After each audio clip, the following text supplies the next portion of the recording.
आदिवासियों की और आदिवासी महाकुंभ जो हमारा बेड़का है उस पर पधारे हुए तमाम आदिवासी समुदाय, हमारे गुरुजन, जो हमारे भक्त मंडली संघ के जो साधु संत हैं, उनको मैं जय गुरु महाराज जय जोहार बोलता हूँ।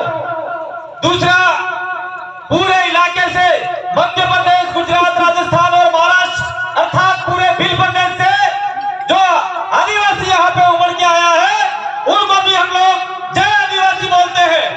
और हमारे बीच में कुछ अन्य समाज के लोग, जो आपका एससी समुदाय है, जो ओबीसी समुदाय है, जो आपका माइनॉरिटी समुदाय भी यहाँ पे आया हुआ है, उनको भी हम लोग जय जोहार, जय आदिवासी, जय भीम बोलते हैं, जय संविधान बोलते हैं। साथियों, यहाँ का जो कार्यक्रम है, यह कार्यक्रम मात्र बेड़का की जमीन के लिए नहीं है।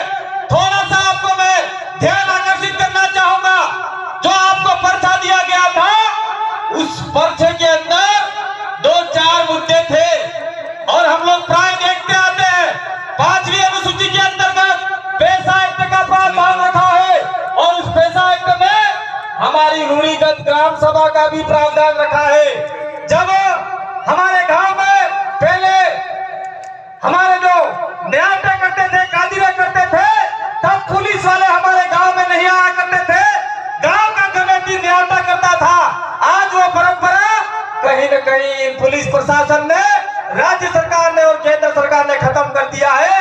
तो हम लोगों ने भी एक प्रण लिया है कि ये जो बेड़का है, इसके ऊपर आदिवासी धर्म परंपरा तो विकसित करनी ही करनी है, लेकिन यहाँ पे ट्राइबल ट्रेडिशनल कोड का भी यहाँ पे हमको निर्माण करना है।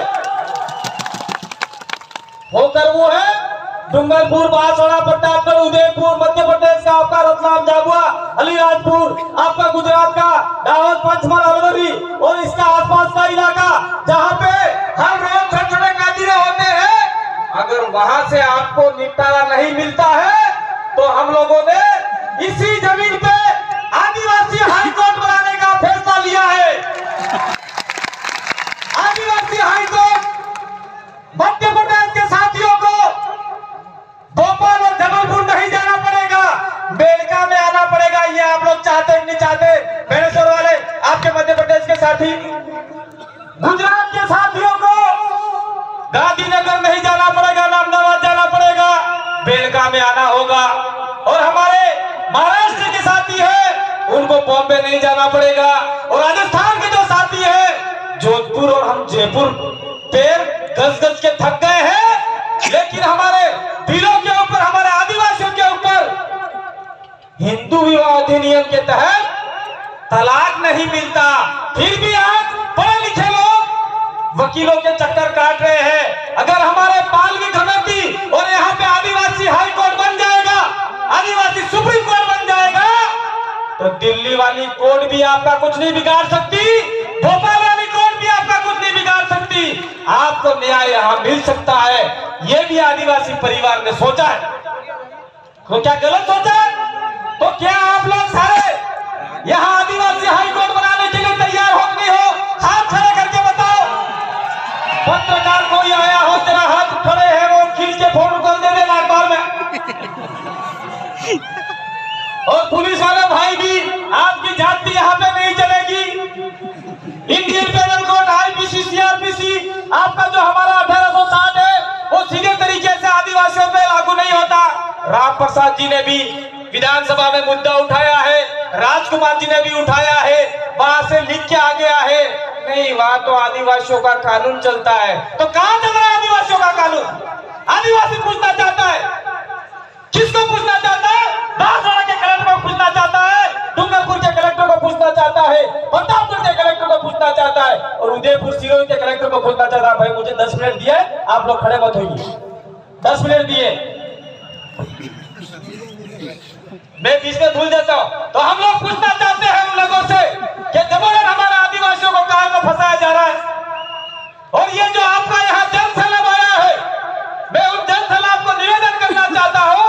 मध्य प्रदेश के हमारे साथी लोग आए हैं, जिसकी बात भवर जी बताएंगे, लेकिन मैं भी थोड़ा सा बताना चाहता हूँ कि उस इलाके में पटेलिया, बिलाला, चार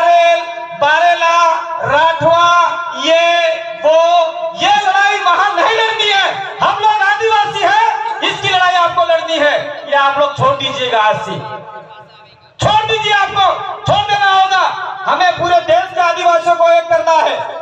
ये मात्र भीलों का मामला नहीं है। हम चाहते हैं संथाल, गौड़, उरांव हो, जितने भी हमारे आदिवासी हैं वो एक जम पर आए और आने वाले समय में जिस प्रकार से हमने बेड़ेश्वर पे इस प्रकार का जो लाखों की संख्या में, हजारों की संख्या में आज का सम्मेलन किया है, मध्य प्रदेश के साथियों को मैं हाथ जोड़ के निवेदन करना चाहता हूं कि आने वाले समय में उज्जैन के महाकालेश्वर गंधफील की धरती पे भी हमको ऐसा सम्मेलन करना होगा। मैं एक बार निवेदन करना चाहता हूं, नाथू भील की धरती ओमकारेश्वर पे भी आदिवासियों का सम्मेलन होना चाहिए। तो क्या यहां से लोग वहां जाने के लिए तैयार हो आप लोग? ये मध्य प्रदेश के सारे साथी आए हैं। मैं एक बात और कहना चाहता हूं, ये जो आपका मेड़का है, ये हमारे भगत लोग पीछे जामुन आमुदरा संस्था बना के वहां पे उस कुटिया में बैठे हुए हैं, लेकिन यहाँ की गंगी मुहरी सरकार, गुंगी बुबरी सरकार, आदि सरकार वहां लाइट नहीं देना चाहती, क्योंकि भील वहां नहीं बैठेगा और वहां पे गेट लगा दिया है। मैं सरकार को कहना चाहता हूं, तो तुम्हारा गेट लेके जाओ, तुम्हारा बाप की जमीन है क्या जो हमारे साधु संतों को वहां जाने से रोक रहे? गेट किसने बनाया? नालायक ने। महाराज जी आप लोग कल से तोड़ डालो इसको। पर तोड़ना नहीं हो, खाली उनको कहना है। इसलिए मैं कह रहा हूं आप लोगों को। तो मध्य प्रदेश के साथी दो कार्यक्रम हो गए। दूसरा यहाँ पे टंटिया भील, तो हम लोग कहीं कहीं भूलते जा रहे। जो हमारा रॉबिन हुड था, जिससे अंग्रेज लोग, सामन लोग थर-थर कांपते थे और पैंटों में पेशाब करते थे, उसको भूलना नहीं है।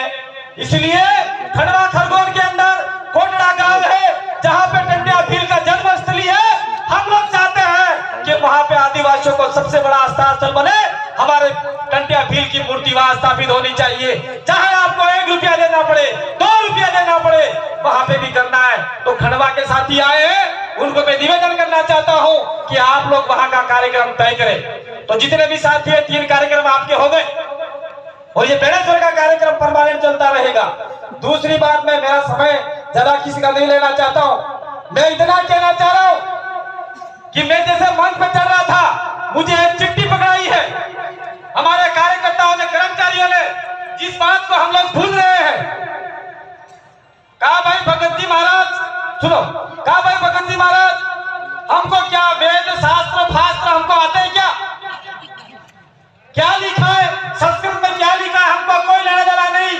और राजस्थान सरकार ने अभी जो आपका बांसवाड़ा में यूनिवर्सिटी बनी है, आदिवासी यूनिवर्सिटी, ट्राइबल यूनिवर्सिटी, उसके अंदर वेद विद्यापीठ की पढ़ाई चालू करवाई है। क्या आदिवासियों को भिखारी बनाना चाहते हो? क्या वेद विद्यापीठ वहां अगर यूनिवर्सिटी खोलनी है तो भीली भाषा का प्रयोग होना चाहिए, भीली बोली का यूनिवर्सिटी होना चाहिए। ये बात हम लोग कहना चाहते हैं। दूसरा, मैं आप लोगों को कहना चाह रहा हूं कि अभी हम लोग कोई राजनीतिक बात नहीं करना चाह रहे, लेकिन अभी जो भील प्रदेश का इलाका है, मध्य भारत का इलाका है, इसके ऊपर आरएसएस की भी नजर है। नागपुर वाले लोग देख रहे हैं आपके ऊपर, बीजेपी की भी नजर है, कांग्रेस की भी नजर है। कभी यहाँ पे अशोक जी गहलोत या चाहे वसुंधरा राजे आदिवासी इलाके में कम आया करते थे और 2-4 सालों से रोज हेलीकॉप्टर उड़ा रहे। भाई क्यों फड़फड़ा रहे मुझे समझ में नहीं आता, रोज हेलीकॉप्टर उड़ा रहे। दूसरी बात, अभी मानगढ़ के ऊपर 17 जुलाई को लाखों की संख्या में आदिवासी चढ़ाक नहीं चढ़ा, हम लोग भी चढ़ाक नहीं चढ़े। अभी वहां पे क्या पता नरेंद्र भाई मोदी आ रहे ये होकर वहां में, कभी जब तक ये मुख्यमंत्री थे गुजरात के, तब तक तो मानगढ़ पर चढ़ने का उनका कभी पैर नहीं पड़ा। और आज मध्य भारत में आदिवासी एक हो रहा है। तो मानगढ़ से कहना चाह रहे, अखबार वालों ने भी लिखा था कि 3 राज्यों को 4 राज्यों को यहाँ से संदेश देंगे कि बीजेपी सरकार एक बार भीड़ बनाओ। अब लोग घंटा ही बनवाया ना भाई, हमारा जंगल लूट लिया, हमारा जमीन लूट लिया। अभी प्रोफेसर साहब ने आपको बताया गए। इसलिए मेरा आपसे निवेदन है कि 2022 का जो गुजरात का चुनाव आ रहा है, मैं मंच आपसे कोई राजनीतिक बात नहीं करना चाह रहा हूँ, प्रोफेसर साहब की आगे बात बढ़ाना चाह रहा हूँ। गुजरात के अंदर 27 सीटें हैं, उस 27 सीटों में प्योर आदिवासी, शुद्ध राज्य आदिवासी का डीएनए गांधीनगर जाना चाहिए। और हमारे दोनों एमएलए जो टेबल बजा के जो बात कही है, वो बात गुजरात में आदिवासियों को उठानी होगी। क्या गलत बात है ये? सही है। दूसरी बात, मध्य प्रदेश के साथी आए हैं, हमारे राजस्थान से पहले आपका 4 महीने पहले चुनाव है, और मजबूर कर दो वहां पे कांग्रेस बीजेपी को, आपके बिना सरकार ही नहीं बना पाए।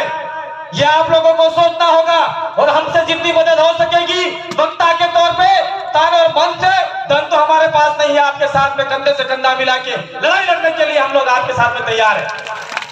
और दूसरी बात में इसी मानगढ़ की आपका बेड़गा की धरती पे चल के जाना चाह रहा हूँ। 1 तारीख को मानगढ़ के ऊपर हमारे देश के प्रधानमंत्री का बहुत बड़ा रैली है। अगर आप में आदिवासियों के प्रति कोई सच्ची श्रद्धा है, आदिवासियों का भला चाहते हैं, तो गुरु गोविंद यूनिवर्सिटी है, उसके अंदर सबसे ज्यादा आदिवासी प्रोफेसरों की भर्ती की जाए। एक भी प्रोफेसर आदिवासी नहीं है वहां पे, और नाम है ट्राइबल यूनिवर्सिटी, एक भी ट्राइबल नहीं है। दूसरा, मैं यहां से और एक मांग करना चाहता हूं, मानगढ़ के ऊपर ये राष्ट्रीय स्मारक बना रहे हैं। काहे का राष्ट्रीय स्मारक? किस नाम का राष्ट्रीय स्मारक? जहां पे 1700-1500 भीलों ने अपने बलिदान दिए, इसलिए उस राष्ट्रीय स्मारक का नाम भील आदिवासी राष्ट्रीय स्मारक होना चाहिए। ये अगर करना चाहते हो तो आप लोग आइए। और पत्रकार महोदय, टीवी मीडिया महोदय, मैं निवेदन करना चाहता हूं, अगर मानगढ़ के अंदर किसी ने ट्राइबल, इंडिजिनस आदिवासी को वनवासी या वन बंधु के नाम से पुकारा, तो आप लोग अपने अपने एसडीएम कार्यालय के बाहर पुतला जलाने के लिए तैयार हो जाना। पुतला जलाने के लिए साला हम लोगों को वांदरों ने फलों और टिकड़ों को तुम्हारा बाप दो साला, ये आपको कहना होगा। अब समय बहुत कम है, जरा नहीं बोलूंगा। वेद विद्यापीठ हो गया, सारा आपका हो गया सर हो। अब मैं अपनी बात को यही विराम दूंगा, क्योंकि बहुत सारे वक्ता हमारे मध्य प्रदेश के साथी आए हैं, महाराष्ट्र के साथी बैठे हुए हैं, बहनें बैठी हुई है, उनका समय मैं नहीं खोना चाहता। तो मैं एक नारा लगाऊंगा, आप थोड़ा सा भूखे प्यासे में होंगे, मैं भी भूखा प्यासा हूं। क्या नारा है? अरे मांग रहे सम्मान रहे, भील प्रदेश का नाम रहे। जरा जोर से, मांग रहे सम्मान रहे, भील प्रदेश का नाम रहे। जय जोहर का नारा है, भारत देश हमारा है। खिलौड़ेबाज नहीं हूं भाई। जय जोहर का नारा है, भारत देश हमारा है। मैं एक बात और भूल गया था, मेरे साथियों ने कहा था, दिनेश जी खानन ने, कि बेड़गा की जो जमीन है उसके लिए हम तो लड़ाई लड़ रहे हैं, लेकिन यहाँ के जो महाराज है हम उसके विरोधी नहीं है। लेकिन हमें पता चला है कि गौ माता गौशाला के नाम से वहां पे बहुत सारी जमीन हड़प के बैठ गए हैं, और आदिवासियों की गाय रोडों के ऊपर मर रही है। तो भाई काहे की गौशाला? कब्जा करो उस जमीन के ऊपर, कोई गौशाला नहीं चाहिए, आप लोगों को कब्जा करना होगा। इसलिए कल से कब्जा मत करना, हम लोग अंतिम फैसला देंगे तो ही करना। बहुत बहुत धन्यवाद, आभार। जोहार, जय आदिवासी, जय भील प्रदेश। बहुत बहुत धन्यवाद दादा।